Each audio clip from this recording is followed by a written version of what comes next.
You said you dig the console font. NPC names reminds you of old text adventures that taught you to read. Yeah, it's funny. There's a lot of stuff that we're just doing as old school as possible. Very, very much an homage to the original text-based mods. Or sorry, graphical mods. But we're also doing text-based stuff. Like if you look here, we have a look button. And so hit look. And because of the fact that it's daytime now and I happen to be standing where I am, it says the gates of Night Harbor loom ahead, held open under the bright sun of daylight. Travelers filter in and out of the entrance, seeking refuge from the desert heat within the city.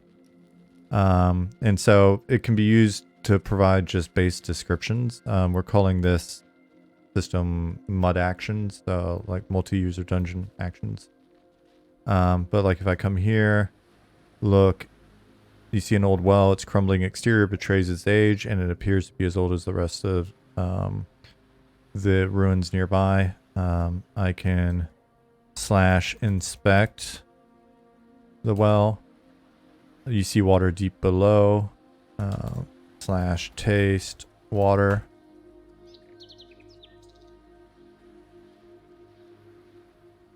You scoop up a handful of the dark water and taste it. It tastes terrible. And then I got hit for 5 points of damage. Ignore that bug. I need to go in now that that's actually working. And fix that.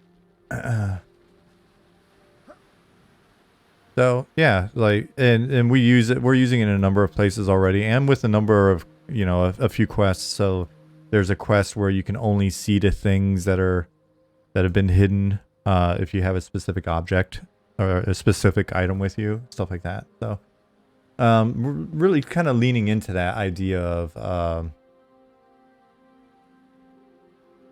it being,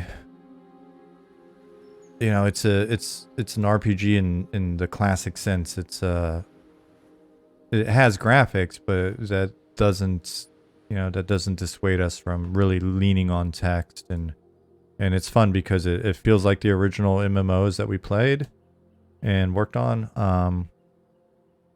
but you know, allowing us to kind of take some of those ideas a little bit further forward, and not just rely on like graphical fidelity and you know, animation fidelity and stuff. Because as a game designer, the argument, you know, that I and other game designers have been making for a long time when we were working on stuff, at least back when I was a game designer before I became a producer, was just, hey, we're focusing so much energy on graphics and we're losing so much interaction. We've got fewer and fewer verbs in our games because we need to be able to convey at a certain level of graphical fidelity each of those verbs, which then inherently means we just are given fewer verbs.